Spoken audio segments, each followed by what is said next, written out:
ಎಲ್ರಿಗೂ ನಮಸ್ಕಾರ. ನಾನು ನಿಮ್ಮ ವೀಣಾ ಸತೀಶ್. ಇವತ್ತು ಮಸಾಲ ಪೌಡರ್ ಅಥವಾ ಸಾಂಬಾರು ಪೌಡರ್ ಹೇಗೆ ಮಾಡೋದು ಅಂತ ನೋಡ್ಕೊಂಡು ಬರೋಣ.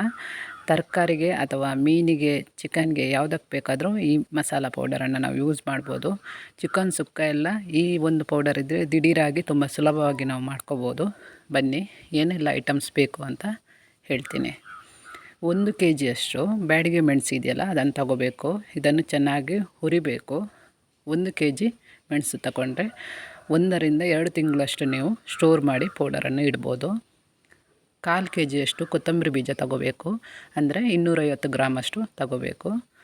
100 ಗ್ರಾಮಷ್ಟು ಜೀರಿಗೆ ತಗೋಬೇಕು. ಅದರ ಜೊತೆಗೇ 100 ಗ್ರಾಮಷ್ಟು ಸಾಸಿವೆ ತಗೋಬೇಕು.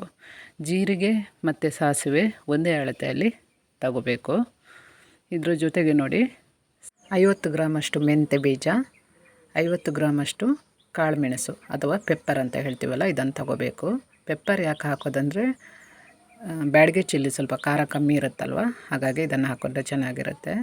ಒಂದು ಬಾಣಲೆ ತಗೊಂಡು ಬಾಣಲೆಗೆ ನಾನಿಲ್ಲಿ ಫ್ರೈ ಮಾಡೋಕ್ಕೆ ಕೊಕೊನಟ್ ಆಯಿಲ್ ಯೂಸ್ ಮಾಡಿದ್ದೀನಿ. ಫ್ಲೇವರ್ ತುಂಬ ಚೆನ್ನಾಗಿರುತ್ತೆ, ಸಾಂಬಾರಷ್ಟೇ ಘಮ ಬರುತ್ತೆ. ಮೆಣಸನ್ನು ಮೀಡಿಯಮ್ ಫ್ಲೇಮಲ್ಲಿಟ್ಟು ಹುರಿಬೇಕು. ತುಂಬ ಮೆಣಸು ಒಂದೇ ಸಮನೆ ಹಾಕ್ಕೊಂಡು ಹುರಿಬೇಡಿ, ಸ್ವಲ್ಪ ಸ್ವಲ್ಪ ಹಾಕ್ಕೊಂಡು ಟೈಮ್ ತಗೊಂಡು ನಿಧಾನವಾಗಿ ಹುರಿಯಿರಿ. ಹೈ ಫ್ಲೇಮಲ್ಲಿಟ್ಟು ಹುರಿದ್ರೆ ನಿಮಗೆ ಮೆಣಸು ಸೀದೋಗುತ್ತೆ, ಸಾಂಬಾರು ಪೌಡರಿದ್ದ ಫ್ಲೇವರೇ ಚೇಂಜ್ ಆಗುತ್ತೆ. ಇದಕ್ಕೆ ಸ್ವಲ್ಪ ಅವಸರ ಮಾಡಬಾರ್ದು, ಟೈಮ್ ತಗೊಂಡು ಹುರಿಬೇಕು. ಎಲ್ಲ ಮೆಣಸಿಗೆ ಒಂದೇ ಸಮನೆ ಎಣ್ಣೆ ತಾಗಬೇಕು, ಅಷ್ಟು ಚೆನ್ನಾಗಿ ನೀವು ಮಿಕ್ಸ್ ಮಾಡಬೇಕು. ನೋಡಿ ಇದು ಗರಿ ಗರಿ ಆಗ್ತಾಯಿದೆ, ನಿಮಗೆ ಸೌಂಡ್ ಬರುತ್ತೆ, ಅದು ಗೊತ್ತಾಗುತ್ತೆ ನಿಮಗೆ. ನೀವು ಮುಟ್ಟಿ ನೋಡುವಾಗಲೇ ಈ ಥರ ಕೈಯಲ್ಲಿ ನಾವು ಮೆಣಸು ತುಂಡು ಮಾಡಿದಾಗ ಗರಿ ಗರಿ ಆಗಿದೆ ಅಂತ ಗೊತ್ತಾಗುತ್ತಲ್ವ, ಆಗ ಪ್ಲೇಟಿಗೆ ತೆಗೆದಿಟ್ಕೊಂಡ್ರೆ ಆಯಿತು.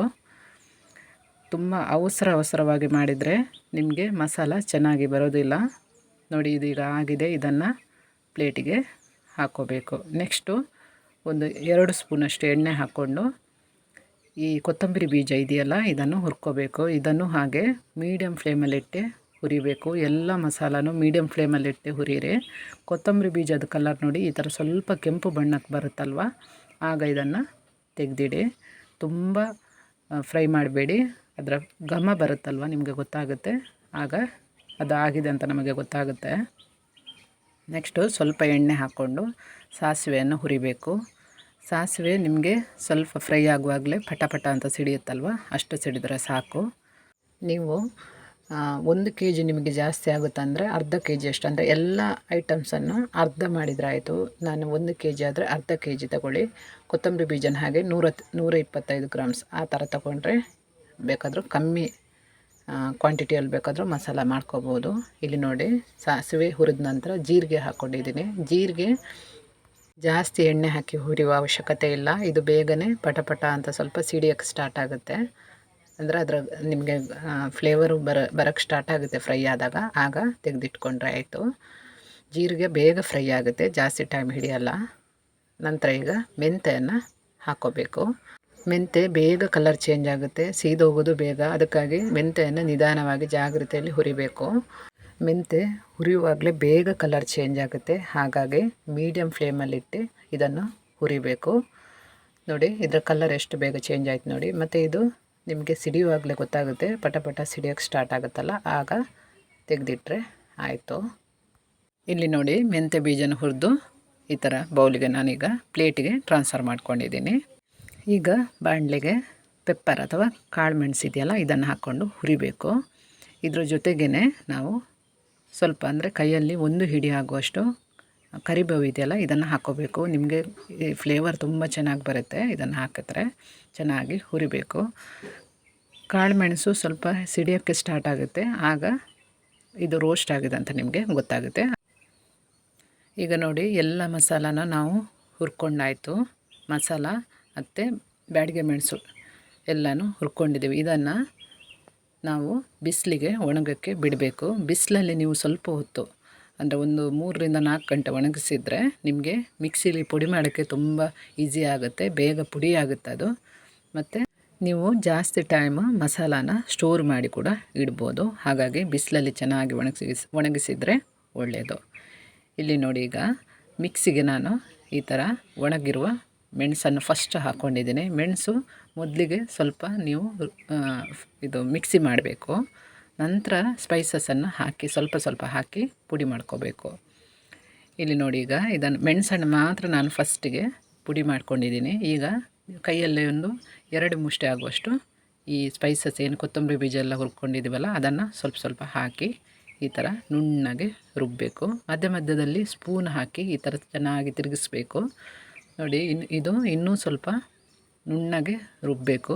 ಚೆನ್ನಾಗಿ ಪುಡಿ ಆಗಿಲ್ಲ ಇದು. ಈ ಥರ ಪುನೊಮ್ಮೆ ನೀವು ಮುಚ್ಚಳ ಮುಚ್ಚಿ ನುಣ್ಣಗೆ ರುಬ್ಬಬೇಕು. ಎಷ್ಟು ನುಣ್ಣಗಾಗುತ್ತೋ ಅಷ್ಟು ರುಬ್ಬಿ, ನಿಮಗೆ ಚೆನ್ನಾಗಿ ಬರುತ್ತೆ ಮಸಾಲ. ಈಗ ನೋಡಿ, ಇದು ಮಸಾಲ ರೆಡಿಯಾಗಿದೆ, ನುಣ್ಣಗೆ ಪೌಡರ್ ಆಗಿದೆ. ಇದನ್ನು ಒಂದು ಪಾತ್ರೆಗೆ ಟ್ರಾನ್ಸ್ಫರ್ ಮಾಡ್ಕೊಳ್ಳೋಣ. ಮೆಣಸು ಗರಿ ಗರಿಯಾಗಿದ್ದರೆ ನಿಮಗೆ ಪುಡಿ ಮಾಡೋಕ್ಕೆ ನೋಡಿ ತುಂಬ ಈಸಿ ಆಗುತ್ತೆ, ನುಣ್ಣಗೆ ಪುಡಿ ಆಗುತ್ತೆ. ಇಲ್ಲಿ ನೋಡಿ, ಇನ್ನೊಮ್ಮೆ ಮಿಕ್ಸಿಗೆ ಹಾಕಿ ತೋರಿಸ್ತಾ ಇದ್ದೇನೆ. ಮೊದಲು ಮೆಣಸು ಹಾಕಿ ನಾವು ರುಬ್ಬಬೇಕು. ಮೆಣಸಿನ ಜೊತೆನೇ ಕೊತ್ತಂಬರಿ ಬೀಜ ಅಂದರೆ ಜೀರಿಗೆ ಎಲ್ಲ ಹಾಕ್ಕೊಂಡ್ರೆ ಚೆನ್ನಾಗಿ ಅದು ಪುಡಿ ಆಗಲ್ಲ, ತರಿಯಾಗಿರುತ್ತೆ. ಅದಕ್ಕೋಸ್ಕರ ಈ ಥರ ನೋಡಿ ಒಮ್ಮೆ ರುಬ್ಬಿದ ನಂತರ 2 ಸೌಟಷ್ಟು ಅಥವಾ 2 ಹಿಡಿಯಷ್ಟು ನೀವು ಈ ಉಳಿದ ಎಲ್ಲ ಮಸಾಲನ ಹಾಕಿ ನುಣ್ಣಗೆ ರುಬ್ಬಬೇಕು. ಈ ಥರ ರುಬ್ಬಿದ ನಂತರ ಇದನ್ನು ಒಂದು ಪಾತ್ರೆಗೆ ಟ್ರಾನ್ಸ್ಫರ್ ಮಾಡ್ಕೊಳ್ಳೋಣ. ನೋಡಿ, ಎಲ್ಲ ಮಸಾಲನ ನಾನು ಇದೇ ಥರ ಮೆಣಸು ಮತ್ತು ಮಸಾಲ ಹಾಕಿ ರುಬ್ಬಿ ಈ ಥರ ಇಟ್ಕೊಂಡಿದ್ದೀನಿ, ಪುಡಿ ಮಾಡಿ ಇಟ್ಕೊಂಡಿದ್ದೀನಿ.